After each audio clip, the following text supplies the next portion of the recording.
now to News 12's Heather Fordham, who brings us the latest in this investigation and what she's learning about the shooter tonight. Heather, what can you tell? Amanda, investigators believe the intended target was the NFL headquarters that is in 345 Park Avenue. As we speak, 2 NYPD detectives are on their way to Las Vegas, Nevada, where the gunman is from. They plan to execute a search warrant at his house. While back here in New York, detectives are also planning to search his car and 2 cell phones. They're hoping this can give them some information as to why this tragedy was carried out in Midtown Manhattan. It's an active shooter. We're getting multiple calls from 345 Park Avenue. A rifle in hand, this man identified as Shane Tamara strolled across the plaza into 345 Park Avenue and opened fire around 6:30 Monday night. They heard 4 rounds, possibly 1 male shot at this time. Bullets hit and killed 4 people, including an off-duty NYPD officer who was working security in the lobby. A 27-year-old NFL employee was also seriously injured. Investigators say the shooter took the elevator up to the 33rd floor, where he ended his rampage by turning the gun on himself. A letter in his pocket is giving investigators a clue into a possible motive. In that note, Mr. Tamura claimed to be suffering from CTE, possibly from playing high school football, and he blamed the NFL. He also writes, "Study my brain. I'm sorry." Tamara's football career ended after high school. His former coach described him as a quiet leader and a gifted athlete. When my phone was, just blowing up, so then when I answered the phone is when I realized what they were speaking about, and so I had to really recall his name for a minute, and then once I recalled, it was just complete shock. The 27-year-old held a job as an overnight security guard at a Las Vegas casino and had a history of mental health issues, according to Police Commissioner Jessica Tisch. Her team now focused on tracing his steps from Nevada to New York City. The weapon used, an AR-15 style assault rifle, was assembled by Mr. Tamura using a lower receiver purchased by an associate. We have located that associate and others, and will be questioning him about that purchase. While in Nevada, detectives also plan to visit the gun store where he did legally purchase a revolver with a Nevada concealed carry permit. They are hoping this will give them some more details into clues into why this tragedy all unfolded. At the Digital Center, Heather Fordham, News 12. Breaking tonight here on News 12 The Bronx, a man was taken into police custody this afternoon after witnesses say they saw him walking around the neighborhood with a long rifle. And we're told this happened near 1402 Nelson Avenue at around 12:30 p.m. Police tell us at this time no arrest has been made and no charges have been filed. But we'll continue to monitor the updates on this investigation and bring those to you as we receive it in. And a major announcement for one of New Jersey's largest attractions. Six Flags Great Adventure will not bring back a popular holiday experience, and that record-breaking roller coaster so many people are waiting for has also been pushed back at least a year. Jim Murdoch breaks down the changes and explains why the theme park is refocusing its promotions. A nearly decade-long tradition at Six Flags Great Adventure is done. Over the weekend, Six Flags season pass holders received this email announcing 3 big changes. Holiday in the Park will not return for 2025. Record-breaking coaster delayed until at least 2027. And season pass holders will receive 1 Bring a Friend free ticket for this fall. We broke the news to pass holders Joe Weintraub and his wife after a day at Hurricane Harbor Water Park. Well, that's unfortunate. I do like to take my child there. She loves the lights and everything. Joe questions the timing of this announcement. That's unfair to us. That's something that we look forward to. So that they probably should have told us earlier, but what were we going to do? Last summer, Six Flags merged with rival theme park operator Cedar Fair, becoming the largest owners of amusement parks in North America. But by November, Kingda Ka closed. And in February, the former tallest and fastest coaster in the world came crashing down. The park announced its replacement, another record-breaking launch-style ride that would be ready in 2026. A park spokesperson said this delay is to ensure the ride meets standards and excellence. Extra time is needed. Can you wait an extra year change for that new one? Yeah, I can wait for it. I've been on that once, and I'll probably never go on that again, to be honest with you. As far as Fright Fest is concerned, the park spokesperson confirmed that will return this fall. However, some of the entertainment options from previous years will not be back. Instead, they'll be replaced with new and updated experiences. We're in Jackson Township, Ocean County. I'm Jim Murdoch, News 12, New Jersey. All right, Jim, thanks. The park has not announced its final closing date of 2025, but did say Fright Fest will run until November 2nd. The chaos that unfolded in North Bayshore after a murder suspect allegedly shot a police officer. That suspect expected to face a judge Friday. And News 12's Kevin Vesey has the very latest.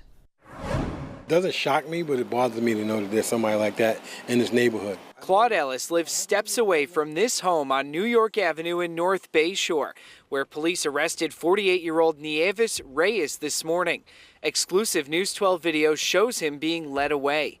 Investigators say Reyes murdered 66-year-old Eugene Allen on Wednesday and then shot a police officer who was trying to execute a search warrant early Thursday. Ellis says he had problems with the suspect in the past. He even got an order of protection against Reyes in 2023. He had issues with my children. They used to park their cars on the side of the house, and he threatened them. He did make some obscene gestures at my kids. The 33-year-old officer was shot in the face and was treated at Stony Brook University Hospital. He's expected to be okay, but his doctor says the bullet nearly killed him. It fractured his cheekbone and it was lodged beneath his ear. If that was over half an inch, if that was at a different angle, unfortunately, he's at least blind, if not, unfortunately, not with us anymore. News 12 was first on the scene shortly after the murder victim's body was discovered in the brush. Neighbors now coming to the realization that an accused killer was living among them. Relief that knowing somebody like that exists in your neighborhood is now somewhere where he's not going to harm anybody. And Reyes is now facing multiple charges, including murder and attempted murder of a police officer. He's being held by police overnight, and he's scheduled to face a judge tomorrow.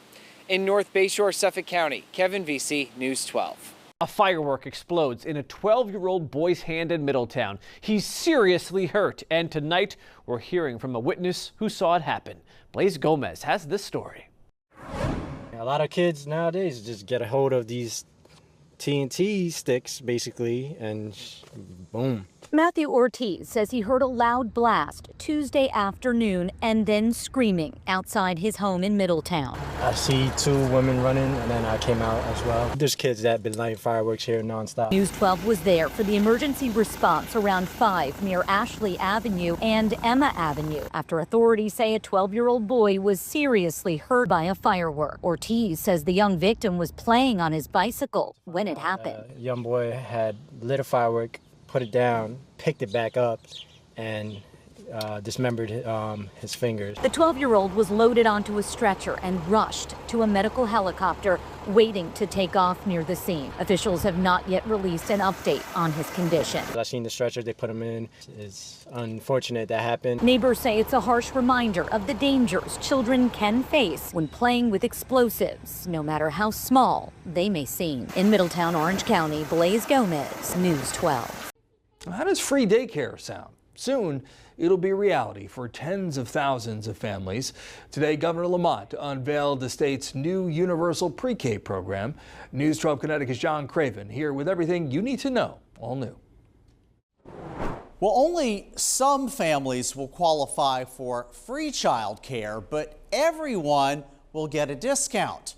For some parents, that could be a game changer. Mama, mommy, wait. For Sarah Rosa, this is daycare. How about this one? She had to quit her job because childcare is too expensive. For us, it made more financial sense to not have to pay for daycare and just me be childcare for our kids. I can see paint. But starting in 2 years, pre-K will be free or discounted for every family in Connecticut. Families making up to $100,000 a year won't pay anything. For everyone else, costs will be capped at 7% of your income. This can save them $7,000, $8,000, $15,000 a year, and it's item one in terms of opportunity for folks. To create more daycare slots, workers are also getting a raise. So, how is the state paying for all this? Well, they're taking part of the state budget surplus and investing it. That endowment grows over time with the investments, and those ongoing investments with the unallocated surplus and the interest will help it grow over time and serve more and more families. Oh, thank you. Sarah Rosa says free pre-K sounds great, but she isn't sure it would lure her back to work. I think it at least opens up the door to have that discussion, but everybody kind of has to figure out what's best for them. Well, parents, you probably have a lot of questions. You can get answers in September at 5 listening sessions across the state. We'll post the details on our News 12 app or news12.com. John Craven, News 12, Connecticut. Well, turning now to the assistant high school baseball coach who allegedly choked 2 teenagers at a birthday party. News 12's Julia Rosier was at Mount Pleasant Town Court where the man faced a judge. Julia. It was a relatively quick court appearance for Robert DeFiore. The Fox Lane High School assistant baseball coach was at a party in Pleasantville when the alleged incidents happened. While we were here at court, the mom of a 13-year-old involved who didn't want to go on camera says her son was one of the teenagers who was allegedly choked.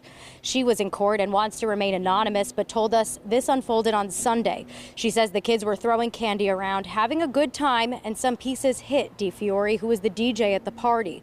She says that's when the 60-year-old got upset and grabbed and choked the 2 teenagers. Court documents say it caused both the 13-year-old and 14-year-old to experience difficulty breathing, fear, and physical pain. These allegations are shocking to the people that we have talked to this morning in Mount Pleasant.